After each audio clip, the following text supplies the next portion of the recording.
Good afternoon to you. This is your News 4 Now update. I'm Kay Ingram. Now happening today, the man accused of the mass shooting on a crowded subway train is expected to plead guilty to federal charges. Prosecutors say Frank James set off smoke bombs, and opened fire on an N train in Brooklyn last April. Dozens of commuters were injured.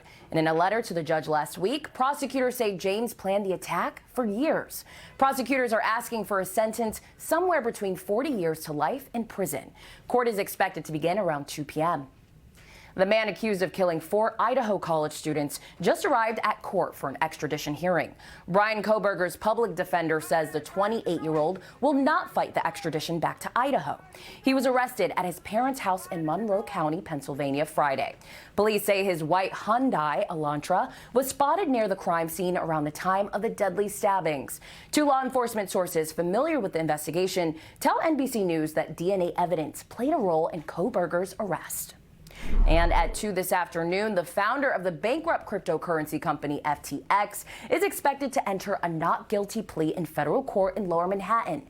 Sam Bankman-Fried was extradited from the Bahamas last month after his arrest. He faces federal fraud, conspiracy, and money laundering charges related to FTX's collapse.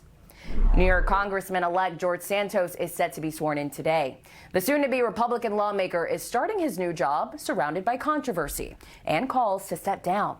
Santos faces several federal, state, and local investigations after he lied about his past. And today we found out Brazilian authorities are reopening a 2008 fraud case against Santos involving a stolen checkbook. Last week, the 34-year-old apologized for what he described as embellishing his resume, but said he's not a criminal.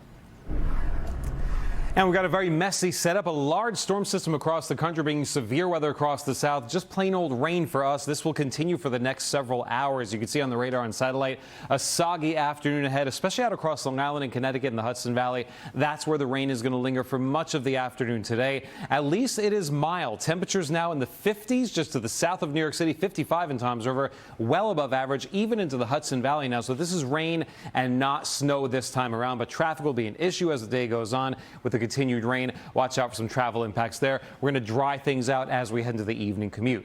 Quick look at the 10-day forecast shows this unsettled weather lingers through the end of the week, drying out and cooling down as we head into the weekend. Okay? All right, Rafi, thanks for that look at the forecast. Well, that's it for now. I'm Kay Ingram.